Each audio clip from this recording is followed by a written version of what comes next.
What if I told you that there are 5 things that you could start doing this week that could begin to close the distance between you and your spouse, even if right now you feel like roommates and not husband and wife? And by the end of this episode, you're going to understand why your marriage feels so distant and why it's not always about falling out of love.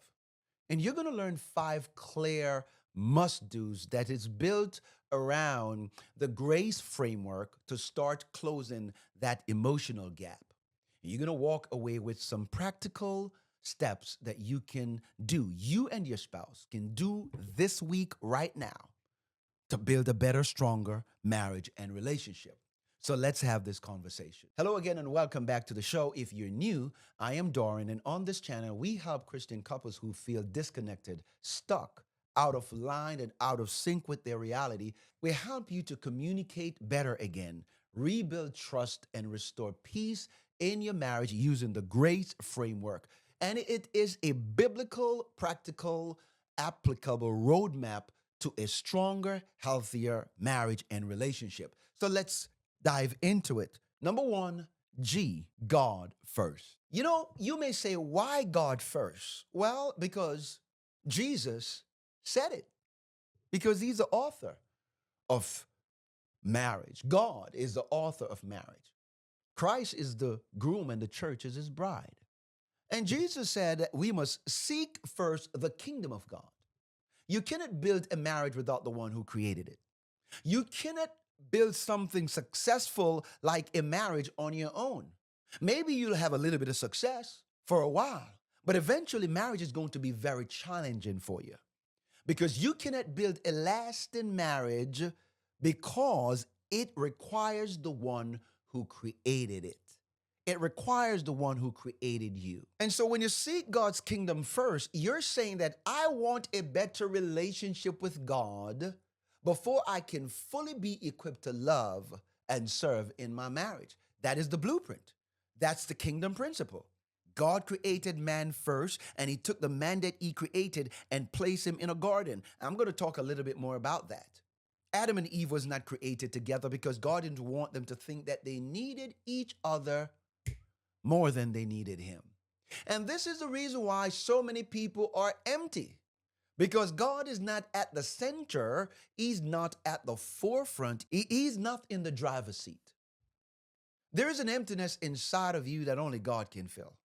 I don't care how much sex you have, you will not be fulfilled. I don't care how much money you have, you still will not be fulfilled. I don't care if you are addicted to the P word. I do care. Let me change that. I do care, and I teach about that. But the point I'm making is this, that those things, it does not heal what's broken and empty inside of you.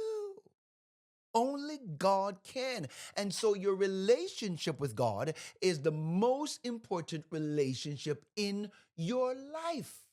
And if you're not spiritually sound, you're not relationally and you're not emotionally sound. And if you're not relationally and emotionally sound, you don't have the capacity within your flesh to build a good marriage. You don't.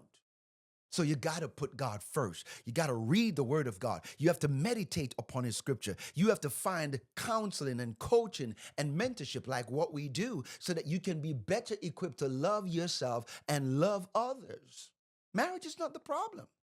It's people in marriage that is creating problems. Hello? Talk to me. Let me move on.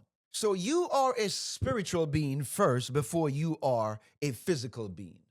And if God created you in his image and in his likeness, then you have got to take your spiritual life seriously so that you can be better equipped to love and serve in marriage, so that you can become the best version of yourself. And when you are better, everything around you will get better, including your marriage. That is principle. You can't shift from God. If you shift God out of the driver's seat of your life and you shift him out of who you really are, you are distancing yourself from God, and eventually it's going to show up in your life and it's going to show up in your marriage. And my friend, I want to pause for a moment and ask you a big favor. If you are getting value from this teaching, I want you to hit that like button. You can do so much good if you just hit that like button because you help other couples who need to hear this message. Yes, the algorithm will say, oh, you like it, they will like it too. So please do your part as I'm doing my part to build this community. We're doing this together. Thank you so much. God bless you. Let's continue the conversation. Number two, the R, renew yourself. I talked a little bit about it. In Genesis chapter 2 and verse 15, the Lord God took the man that he created and he placed him in the garden to work it and to protect it. Before God gave Adam a wife, God gave Adam work. God gave Adam a personality. God gave Adam an identity. God allowed man to be innovative and be creative. God allowed Adam to name everything because God wanted him to stand in stewardship and in leadership before the woman came into his life. In other words, he had an assignment. Renewing yourself is about taking responsibility for your own heart, your own healing, your own habits. Before you point fingers at your spouse, you need to point it at yourself and say, I am broken. I am damaged. I need to heal. I need to get better. I need to stop bleeding on my spouse because I am not taking care of the trauma and the scars that I brought into this marriage. Can I share something with you? You think it's easy to be single and then now you're married and trying to build a life together with another human being? There is a level of trauma that happens when two people are now fused together as one. I was a broken man trying to love another person that was broken. You guys know our story. I didn't have a father in my life, he was never there. I met my dad when I was 48 years old. I'm 55. Do the math. It's not so long ago. My stepfather, yeah, he was there. He's been there. But I'm a grown man now. And the thing about it is, I was hurting and not know it. And I begin to unpack the scars, being bullied as a child growing up. And I was now projecting an image on my wife that she was not called to bear.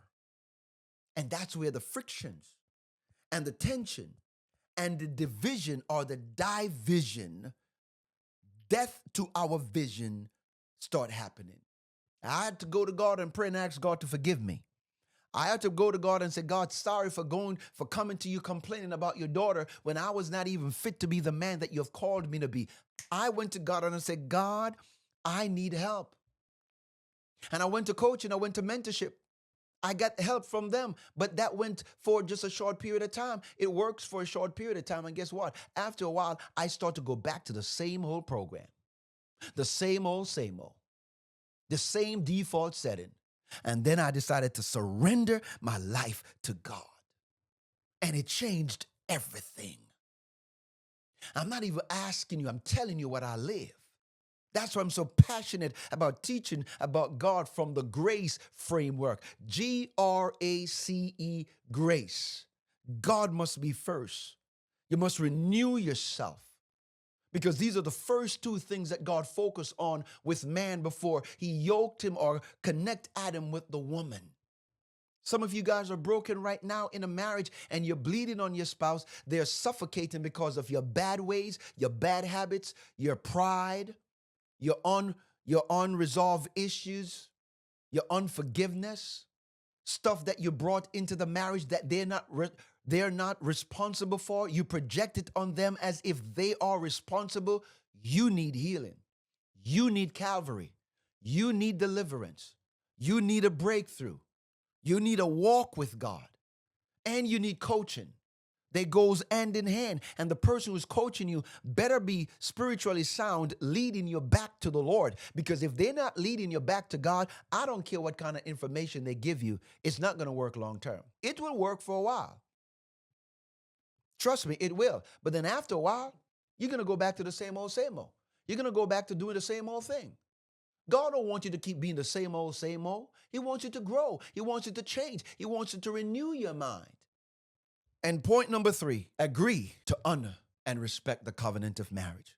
Genesis chapter 2 and verse 24. That's why a man must leave his father and his mother and unite to his wife, and the two shall become one flesh. That's covenant language. That's honor language. Agreeing to honor means that I choose covenant over my mood swing. I choose covenant over my, you know, pride. I choose covenant over lust. I choose covenant over adultery. I choose covenant over virtual and emotional affair. I choose covenant over my feelings. I choose to treat my wife with the utmost respect as the first person that God entrusts me with. Outside of my relationship with God, no one comes before my wife.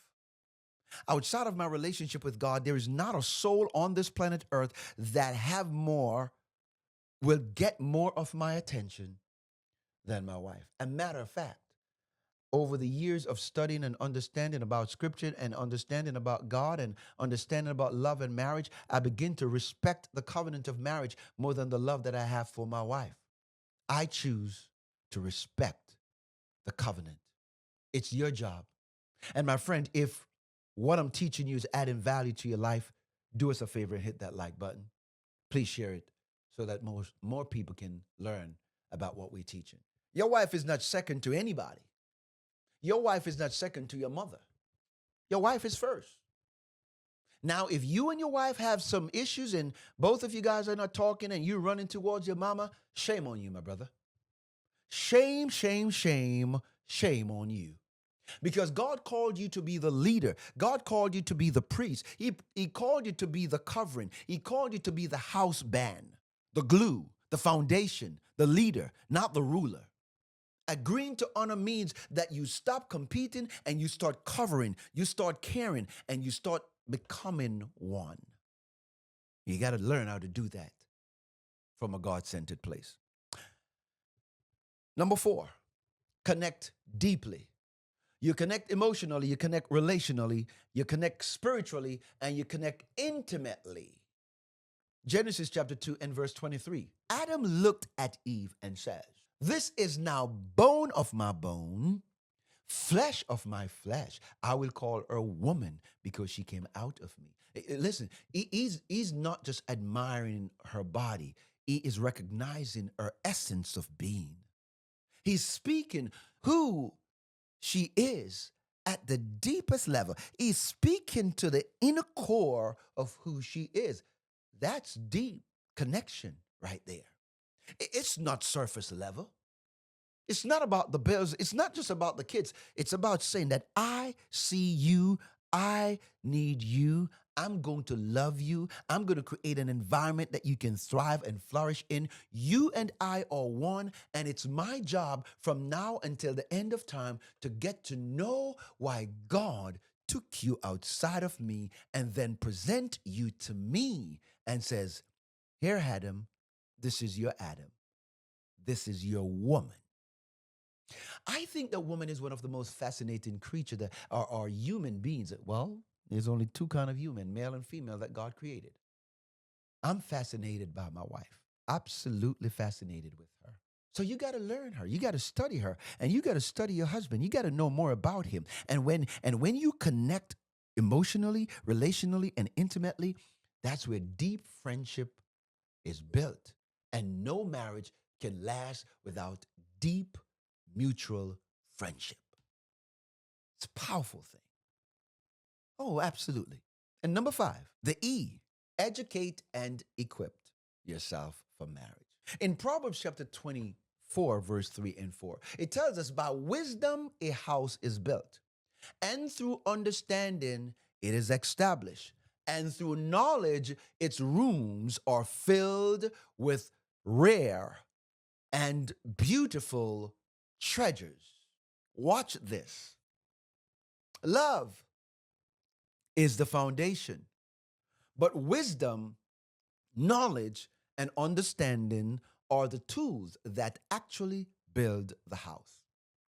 And so, if you really want to build a successful marriage, you have to educate and equip yourself. And that means that you don't try to wing it in your marriage. You learn about your wife. You learn about your husband. You learn about what make them tick. You learn about bad habits and bad patterns. You learn how to communicate effectively. You learn about different communication styles. You learn about how to deal with conflicts. You learn that conflicts are not always bad for marriage, but it is a sign that something is not right. You learn how to make passionate love to your spouse. You learn the anatomy and the physiology of your wife's body. You learn exactly how to bring her to orgasmic explosion. You learn what your husband desire, what he need. You learn why initiating sex for your husband is so absolutely amazing to him. You learn how to manage your finances and understand that the way you manage your money, it tells the relationship that you have with yourself and your money.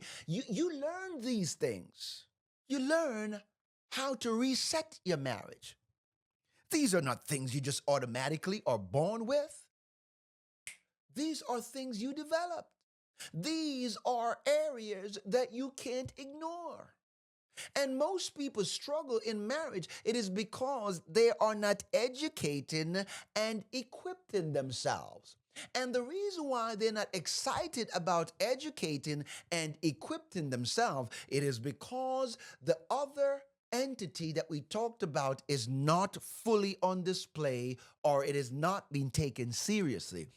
God first, their relationship with God is not top tier. It's not their number one priority. And renewing themselves, personal growth and development is not a top tier or top responsibility in their lives. They haven't read a book. They don't get coaching. They're not listening to anybody. You're not going to build a marriage by just staying on the sideline and expecting that marriage is going to work. No, it's going to fail.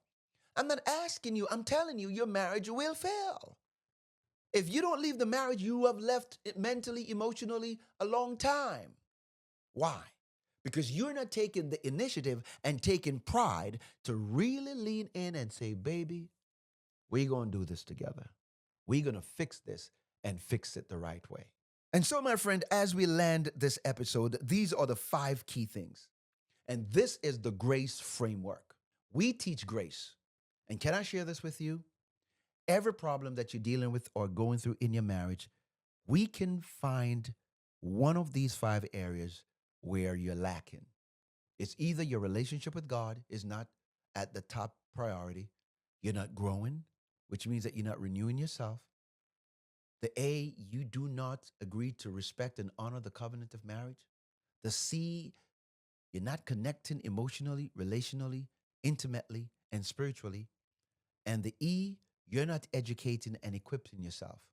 And I've yet to see anyone build a successful marriage just by putting a ring on each other. You're going to learn, you're going to grow, and you must change to become the man and the woman that God have called you to be. And if you're lacking skills, if you're lacking what it takes, if you need help, if you need guidance, if you need to get a refresher course, or you need coaching, you need private, you need a community, then I want you to click the link in the description and book a free consultation call with us so that we can help you to find out where you are and which one of our coaching program or entity you qualify for. Book the free call. It costs you nothing, and I know it's going to transform your life. Thank you so much for watching. May God continue to bless you. And if this video adds some value to you, then go watch another video in the G series, God First. Be blessed. Can't wait to see you. Ain't it great? Bye bye.